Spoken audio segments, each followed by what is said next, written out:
Hello again, I'm John Turzak, and this particular cooking lesson is about how to braise corned beef. Now, what I have here in front of me is the flat end of a corned beef brisket. Brisket would be my preferred meat that corned beef is made out of, but there are others that are decent, but this I would consider to be my first choice. So the first thing I'm going to do, because we're going to brown this, is I'm going to get the excess fat off of this. Hopefully without doing what I just did there, which is cutting too much meat, but it's all right.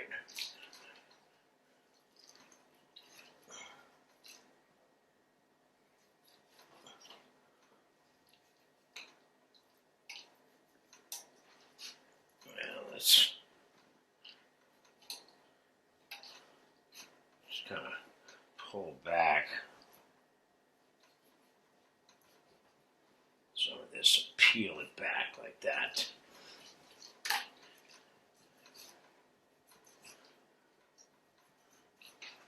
I also don't want all the fat in this braising liquid because we're going to use this braising liquid that we're going to make, which is cider and brown sugar and Guinness beer and garlic and mustard.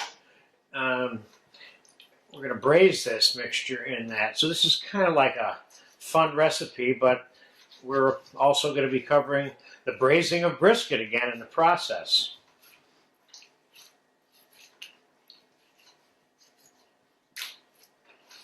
Got most of it off. The other side, nothing. Already been cleaned. So of course there's two pieces to the corned beef. There's this flat end, which is called the flat end, and then there's the point, which is the more fatty end. And I bought a whole brisket and cut it in half. That's how I got this, but I'm making boiled corned beef out of the point end because it's fattier and is better suited for the boiling version than the flat end. Flat end is leaner also after it's cut. Okay, I think I got enough there. Now I have a hot pan back here. I'm going to put 3 or 4 tablespoons of bacon fat in it.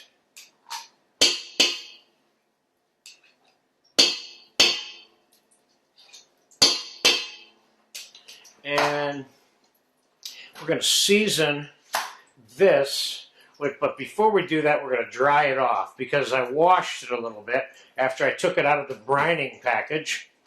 And we want it dry because we're going to saute it. And the reason I washed it is I wanted to get any of the excess brine off of it, which I did.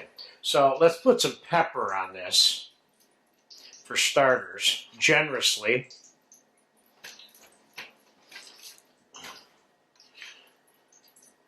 Remember, this is going to be all dissolved into the braising liquid. Now let's lay this into the rondeau here and start that browning process. Now, while that's going on, we're going to quick make the mixture that we're going to pour over this and braise with the brisket, which is going to be covered in a 325-degree oven for a number of hours before it's done cooking. So I'm going to start with 2 cups of dark brown sugar in this bowl. I have about a 1/4 cup of Dijon mustard. It looks like more than that because I shook the container of mustard out with water to get it all after I got the mustard out of it. We've got a pint and almost a pint and a half of Guinness Extra Stout, which we're putting on there.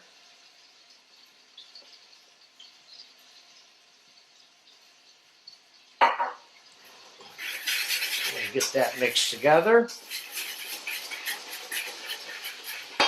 And we're going to put about a cup and a half of chopped garlic into this mixture. And anybody who argues with me that this is too much garlic has not eaten this kind of food before or cooked with this type of food with garlic. This can take a lot of garlic. Now I have 1 quart of fresh apple cider. I'm going to put that in there also. And I'm going to put about 1/4 cup of pickling spice in here. That's got juniper berries and cloves and coriander and blah blah bay leaves crushed up in it. And we're going to heat this mixture up while we're browning the corned beef.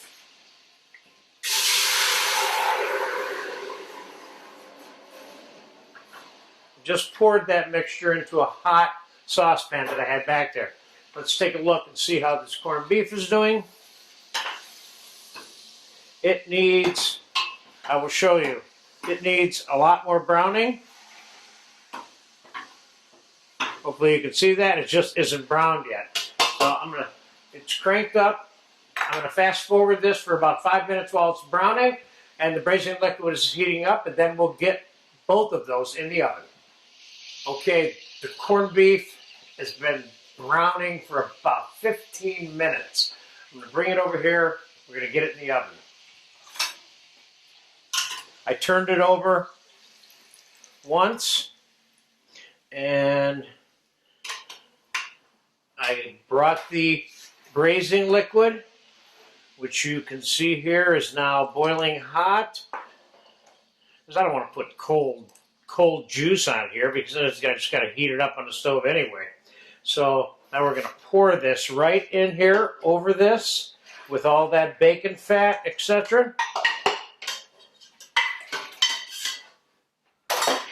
And as you can see, hopefully, the corned beef is about 75% submerged in this case, but this liquid is going to be evaporating during this braising process. So we're going to put a lid on this, and this is going to be in the oven for somewhere between 4-5-ish hours. I'll be back and when it's getting close to being done, and at that point we're going to saute some cabbage and carrot and potato and parsnips that are going to be going with this. So, all right, in the oven, 325 degrees, covered. It should be good. All right, that brisket with the Guinness has been braising for 5.5 hours. It's tender enough to eat now. I just took it out of the oven about 15 minutes ago and let it relax for a second. And let's take a peek at that real quick. And you see what we have there is a brown glazed, brown sugared Guinness flavored piece of corned beef. Now we're going to set this off to the side because we're going to put that in the fridge and allow that to cool. Meanwhile, we're going to saute the veg and braise them in the oven. And how we're going to do that is I'm going to use onions that I have here that I quartered some pieces, some carrots, some parsnips, some potatoes, and I have a head of cabbage here which we're going to saute a few of these wedges.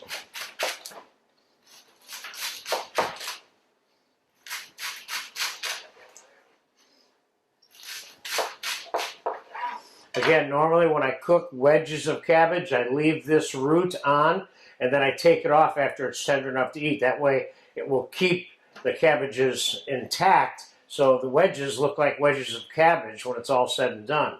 Now, let's bring over this hot saute pan and we're going to put a little bit of bacon fat in there to jumpstart the sauteing process.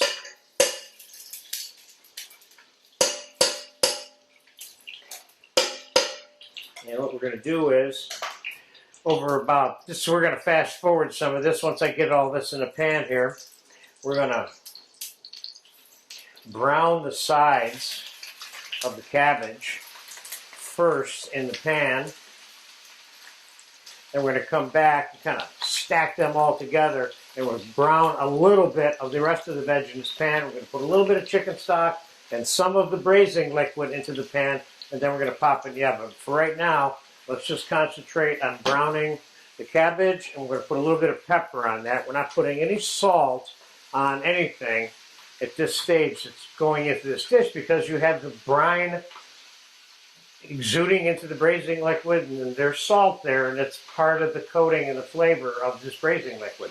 So we'll fast forward this. When this gets a little bit brown, we'll be back in about 5 minutes. All right, it's browning. I got it like partially turned over here, and let's get the last piece turned over. And let's kind of push this cabbage off into the corner there. Let's add this other veg to the pan, along with a few little odds and ends that we're going to put in there for some more flavor before we pop this in the oven to braise this.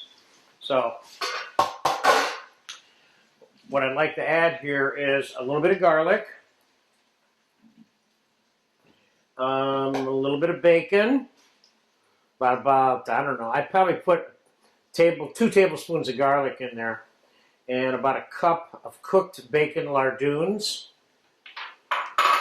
And let's put a little bit of melted butter on here. And about a half a cup of melted butter there. Let's put a little bit of pepper. And let's, for fun, squeeze a little bit of olive oil on there. Why not? And let's add a little pinch of chicken stock here. So I'm going to need some moisture in this pan. And let's strain some of this braising liquid here and put a few tablespoons of the braising liquid in there also.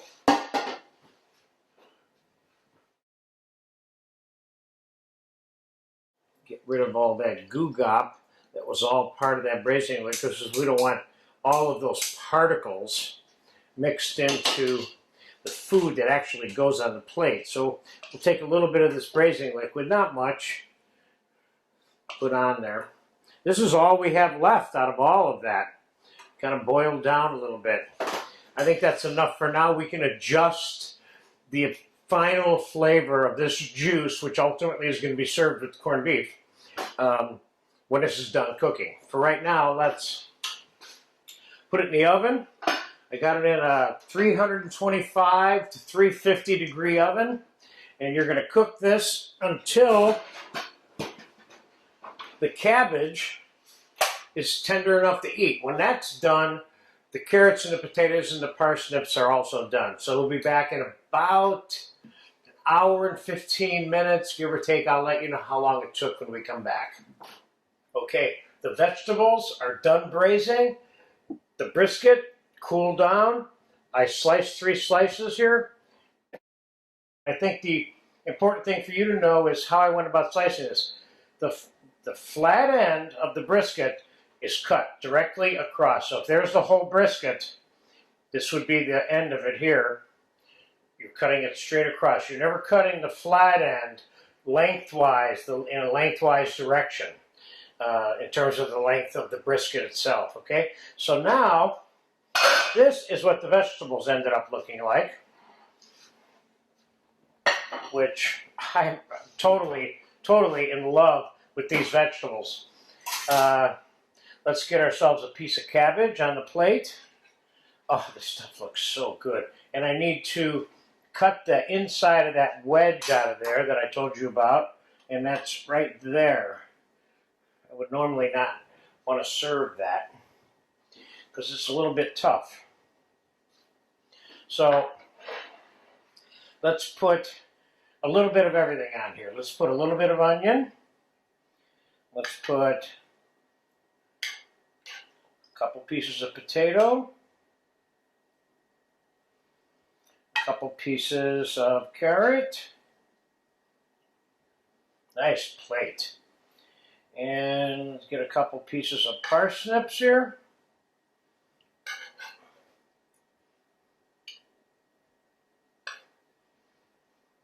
And what I would normally do in this case is I would take this liquid, which has been seasoned with the braising liquid, mixed with a little bit of chicken stock. And I would saturate this plate with this juice, which is exactly what I'm doing. Nice. And I think in this particular case, just for fun, I'm going to put a little bit of fresh diced orange on this. Of course, a lot of people would say I got to have horseradish on the side with this, and I would certainly go along with that, but it wouldn't be my first choice for this particular Guinness brown sugar braised corned beef. A little bit of fresh diced navel orange. I just put a little pile on the plate over there. That's good tasting food with this particular type of food.